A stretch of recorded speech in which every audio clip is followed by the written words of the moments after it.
téléphone am woo képp koo xam ne yor nga alal ci réew mi ne ko damaa soxla ndimbal. te ni ñu ko def parce que wóolu nañu ko. ñu bëri jàpp nañ ne Macky bi mu koy def premier ministre loolu la soxla woon. très bien xam nga ñu bëri xamuñu ne. bu Macky ñëwoon. mandat d'arrêt amoon na def nañu mandat d'arrêt contre Amadou Ba. ah bon waaw oui lu tax mu soppeeku parce que dafa gis ne waa ji dafa am njariñ. ku defoon mandat d'arrêt Macky. Ouais. contre Amadou Ba il devait faire partie de ce qu'on a arrêté dans les anciens dignitaires du régime Wade. ah bokkoon na ci. et loolu sax jaaxaloon na ñëpp mais il s'est rendu compte que pour nga am réseau Amadou Ba.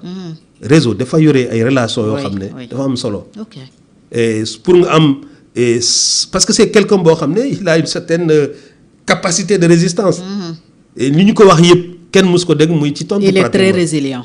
Oui. Il est très résilient. C'est quelqu'un de très résilient. Oui. Donc ça veut dire que nit ku mel noonu boo ko amee dans ton pays. boo ko amul sax sa dans ton pays nga dem jëli ko. donc aujourd'hui c'est le gars qui peut non seulement mettre en relation l'État et ses bailleurs de fonds internes mooy les milliardaires. ak ñoo xam ne c'est nos amis comme la France. dans l'immédiat. amul keneen. maintenant nag loolu politiquement dafa jafe. parce que tey moom tam mu ngi terrain mu ngi liggéey pour 2029 mais aujourd'hui gouvernement d'ouverture woo c'est pas de ça dont le président a besoin. mais ñu ne recevoir na ko temps yële bon ça reste des rumeurs. c'est man sama xarit yi nekk nouvelle responsabilité weddi nañu ko je ne sais pas s'ils l'ont fait par stratégie et tout. mais pour man il faut le faire. gis nga gouvernement d'union c'est pas ce qui règle le problème xam nga lan mooy régler problème kan ngay teg primature koo xam ne mun na la indi xaalis.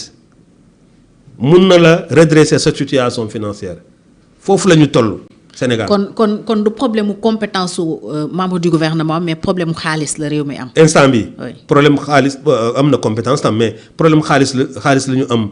pas réew mi sax mais problème xaalis nguur gi. l'argent de l'État moom moo jafe. am jafe-jafe pour État mën a mettre en œuvre ses politiques. voilà. donc yooyu c'est un gros problème donc aujourd'hui lu mu soxla même parce que bailleurs de fonds yi li bari ñi financer ay projets yooyu si su amee stabilité dañuy ñëw su amee stabilité ba ñu calmer situation bi ñoom dañuy ñëw mais ñoom duñ ñëw tant que situation bi calmé wul. situation bi mooy diggante président ak premier ministre. non situation du pays Sénégal fan lay jëm tey kan moo la ko mën a wax kan mooy sa interlocuteur koo xam ne tey boo toogee ak moom dans l'immédiat situation bi du changer. boo demee ci premier ministre yàq sa liggéey. boo demee ci premier ministre comme amoo président de la république da ngay xalaat ne premier ministre bu ñu ko soppi sa affaire day yàqu mais kenn du dugal xaalis ci réew boo xam ne am na dilemme boobu. donc ça veut dire que aujourd'hui le président de la république a besoin de donner un signal fort et ce signal fort là man je sais pas par quelle alchimie il va le faire la seule personne te su c'est que man Karim Wade rek mooy sama waay. xam nga ko. te mooy musa nekk sama waay. mais je dis malgré tout la seule personne boo xam ne tey situation mën na ko stabiliser wu. c'est le premier ministre Amadou Ba. te moom rek la mën a doon mais pour am Amadou Ba nag ça va pas être facile. Politiquement c'est pas facile parce que derrière les autres vont dire que le président nous a trahis etc. mais le président doit regarder l'intérêt du pays et donc dans l'immédiat l'intérêt du pays et c'est de trouver les mots justes.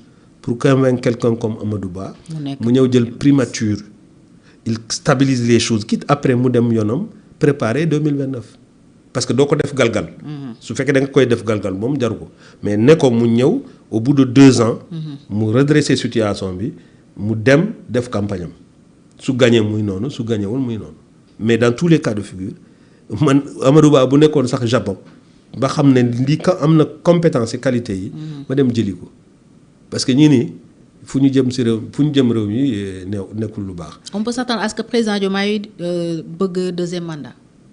coalition apparemment ci loolu la koy pousse. oui je pense que pratiquement c'est je pense que coalition bi. essentiellement je suis membre de la coalition. Diomaye président ah oui rejoindre nga leen. waaw rejoindre naa leen. mais je pense que loolu waxu politique lu tax nga rejoindre leen. je pense qu'aujourd'hui l'État xam nga man j'ai pas voté pour. le président doit être soutenu. man voté wu ma Diomaye. ok parce que sama wax démb mooy nekkoon ñii pareeguñu.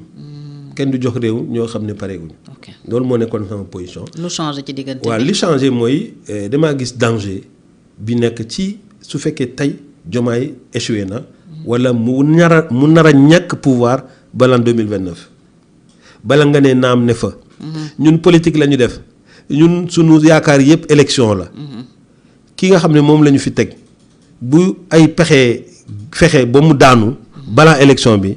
ñun ñëpp élection du am ñun ñëpp a yàq. te li am Mali li am loolu moo amoon Mali. homme politique yi ñu toog.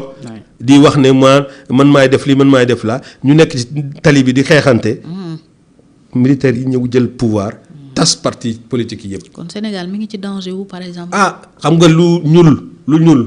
kon Ndobin rey sa maam boo gisee lu ñuul nga daw nga tiit donc loolu moo fi nekk alors est-ce que jumte la ci man wala déet mais dans tous les cas de figure je considère qu'aujourd'hui la vraie bataille c'est de faire en sorte que le président de la République Diomaye mu toog mu yore réew mi ba 2029 bu buggee nekk candidat c'est autre chose ku mu neex nga ànd ak moom et cetera mais pour le moment je pense ñiy wax ne mu nekk candidat je ne suis pas sûr que moom ci boppam dina wax ci loolu mais politiquement daf ko soxla aussi.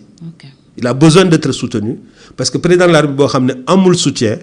mais da ngay ñàkk doole maanaam ci tira fragilisé. donc loolu il a besoin de ça mais est-ce que man li ma gën a yaakaar Diomaye nekk na koo xam ne affaire pouvoir terew ko nelaw. te wax na ko loolu la wax keroog te wax na ko. je pense que c'est quelqu'un boo xam ne il peut se sacrifier bañ a nekk candidat en 2029. il est capable. léegi lu tax du ko wax am ak jàmm Ousmane Sonko parce que apparemment loolu mooy seen. mais parce que am na ñoo xam ne dañoo gàtt xel nga baal ma ci kàddu gi boo leen mayee sa baaraam bi ñu yóbbu loxo bi fu mu nekk ak Ousmane Sonko amul dara lu mu ko war a prouver lu mu def rek moom dana ko jàpp ne faiblesse la parce que ne da ngay def concession koo xam ne. am na yërmande ci doomu aadama.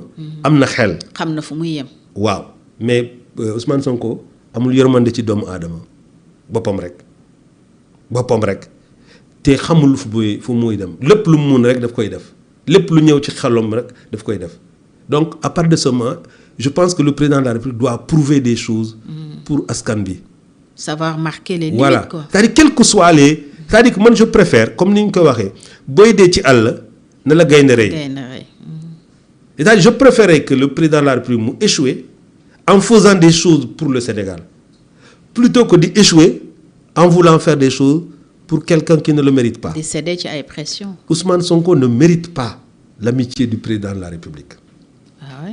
Ousmane Sonko ne mérite pas la confiance du président de la République.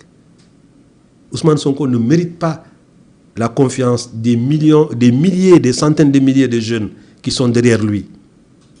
su amoon tuuti yërmande ci jeunesse bi nga xam ne ñoom ñoo ko topp ñoom ñoo doon xeex pour moom ñi dam ñi dee ñi ñàkk ci moom bu ñëwoon la première chose que mu nar a def mooy uti leen liggéey. def na ko est-ce que def na ko réew mi la fekkat yem su sol moo tax mënul loolu. soxna Fatou d'accorduma état du Sénégal mu ngi dépenser lu toll 1936 milliards ci fonctionnement bureau yu rafet.